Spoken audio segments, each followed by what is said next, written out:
My name is David Young.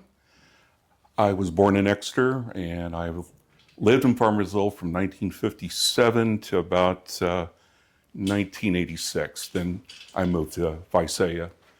There was much housing available at the time, and that was the only place that you could really get a good buy on a house, or I'd probably still be here. My family came from Arkansas and Oklahoma, and during the Dust Bowl, my grandparents lost their farms and had to come this way.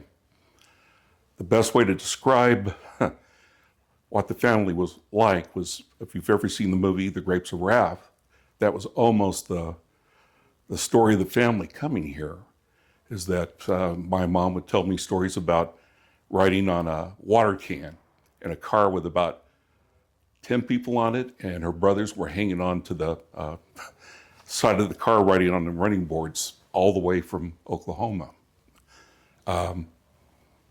She was part of the Freeman clan, which the history of this town, my Uncle Willis and my Uncle Don actually helped incorporate the town back in 1960. They've been involved one way or another in this town as either businessmen, like my Uncle Paul owned the hardware store that is now a furniture store on the corner of Ash and Farmersville Boulevard for years. Before that, it was Dearmore's on the corner. My dad's family came out about 1940 also. They were involved with, when they first came out, my dad worked for the shipyards. He was an electrician, so moved back into town early 40s after the war. And he ended up working for Nichols Palas until about 1967. He was disabled then and had to retire. History of my mother, mother never did finish her high school diploma. She went back and got her GED later. But her family, there was 9 kids in the family, and most of them did farm labor. And a story that my mom would tell me is that she remembers she was picking cotton the day that Pearl Harbor was bombed. And that was 1941, and she would have been roughly 10 years old. Every generation steps up and gets better, because we came from nothing, virtually, and we had a bunch of wonderful examples in this town. The school system meant a lot to me, because I had, I went on to be a teacher. Most of the kids in our family that came from the Freeman side of the family or the Young side of the family went on to be either administrators in education or teachers. I ended up teaching for almost 30 years in Porterville and Avenel. And I think a lot, it had to do with the people that were examples in the school system. Could we take a pause?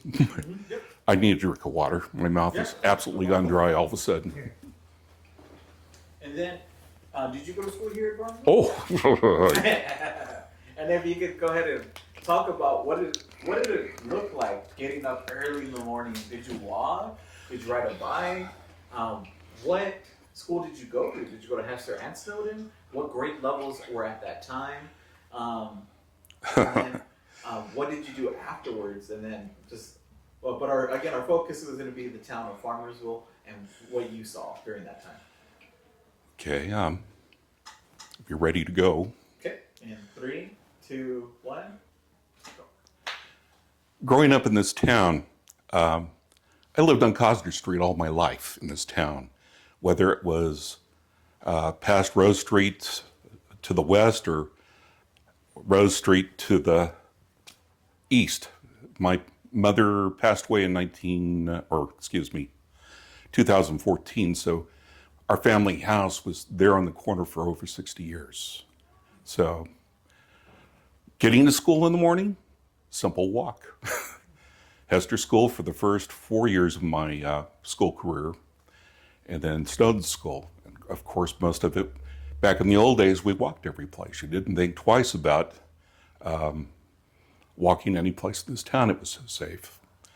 In fact, it was kind of confusing once to put in the stop sign with the signs that said, walk, don't walk. But, you know, this town had a stoplight before Exeter. And we were teased when we went to Exeter High School that we had a stoplight. So as far as the school system itself, I can remember every teacher I ever had. Mrs. Haskell, Mrs. Thomas, Mrs. Ellis, Mrs. Anduri, Mrs. Miller, Mrs. McGovern, Brumley, Don Kwan, Ken Kramer. Of course, I got to be around them quite a bit because after I started going to Exeter High School, Leno Johnston, who was the superintendent of the schools at the time, asked me to work as a supply clerk and mail clerk for the district while I was going to school, which was a nice part-time job while going to school. He did me a favor, but also, you know, having a reputation of being trustworthy. I worked for the school system for almost 5 years, everything from securing the schools at night to delivering mail. I was in charge of the supply rooms. And had a lot of good advice from Mr. Johnston and Don Kwan, or Dr. Santo, as he's now known, Bob Elders. Let's take a pause there. Can we go back to family life and what did it look like for you, yourself, and the family? Like regular routine school. Where did you shop? What were some of the restaurants that you went to? What did you eat there? Well, there wasn't much to shop in town. You either had your choice of Nichols Palas or Chan's Market, and for a while, Tafoya's. I'm trying to think of Hamlet's was across the street from Nichols Palas, which was a good place to go get penny candy, along with Dearmore's on the corner where my uncle would sell candy also. So Dearmore's, which later on became Paul's department store, probably bought most of my clothes there until I got married. But as far as the town's growth, I didn't see significant changes to the town until probably 20 years ago, and major changes with the roadway just in the recent 5 to 10 years. Because this town,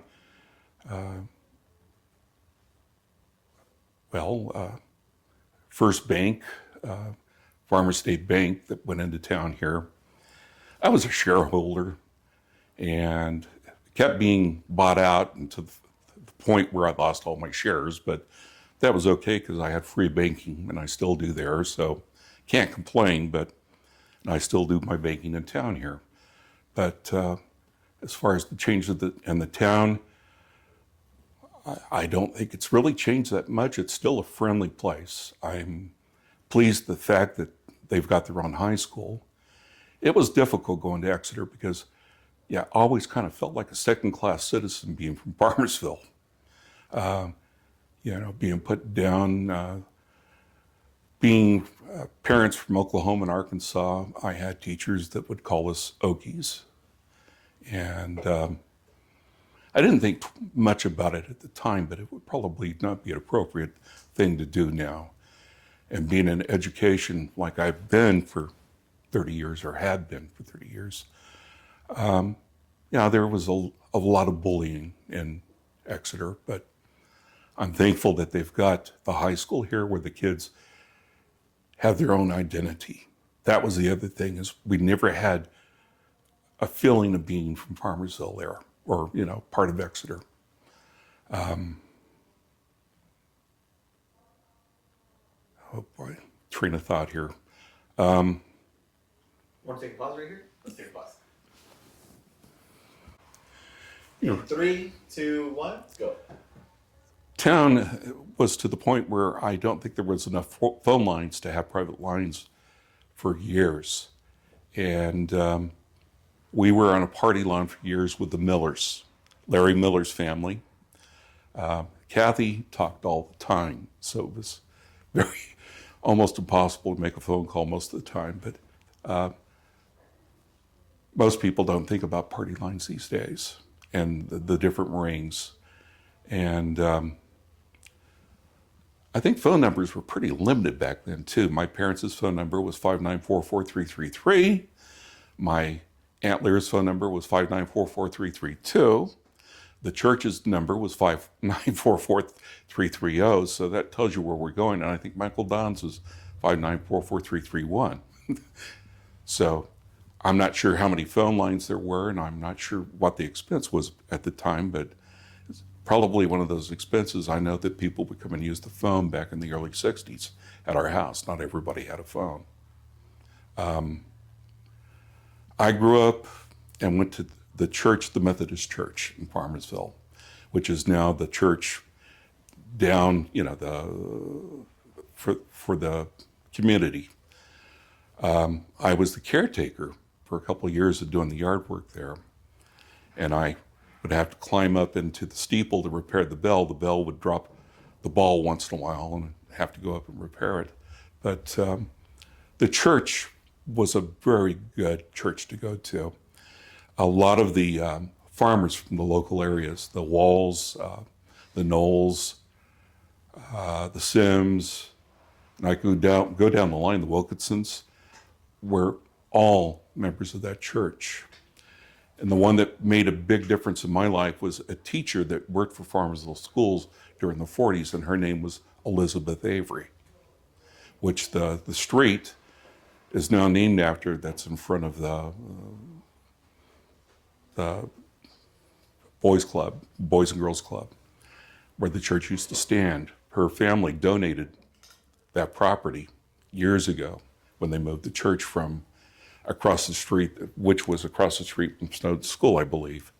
But Elizabeth Avery worked for the Farmersville schools probably 20 plus years.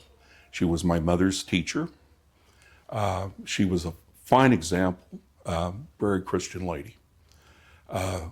Jewel Wall, who also went there, I was very close to. She was involved with education with the county. So I was surrounded by a bunch of good people that gave me very good direction to go into. And like I said, most of us were the first generation to go to college, the first generation to get teaching credentials. A lot of my cousins either went into the medical profession or teaching profession. At least 4 or 5 that I can think of off the top of my head were administrators for either Farmersville schools here in town or in Lindsay or back east. But education was always important. And I think my parents looked up to their teachers like Mrs. Avery. My mother always put her in a special place. In fact, I believe the cafeteria at Snowden School is Avery Hall, and the cafeteria at Hester School is named Wall Hall. Not so much after Jewel, but her father, Billy Wall, who was a big farmer in this area. Another family that went to the church was the Kings, Marion King. She was part of the Hines clan. And the Hines was the black gentleman that came in 1859, I think, to this area and bought property. And his name was Willie Hines. They owned, at one time, 3,600 acres in this area. One of the largest property owners in this area. Marion, I think she passed away maybe 10 years ago or so, but my brother thinks somehow she was related to Martin Luther King Jr., because he remembers groups in not Cadillacs, but limousines going to Marion's house. This was the early 60s. But Marion was very influential. And another thing I'm thinking about too is When the store was out on strike, Cesar Chavez had their march through town, and they joined the picket line that my dad was on. And that was kind of funny. But to top it off that night, my mom and my Aunt Lyra cooked dinner for the group that was doing the walk through this area. In fact, I think they stayed in this area one night. That was either 67 or 68. And I remember that.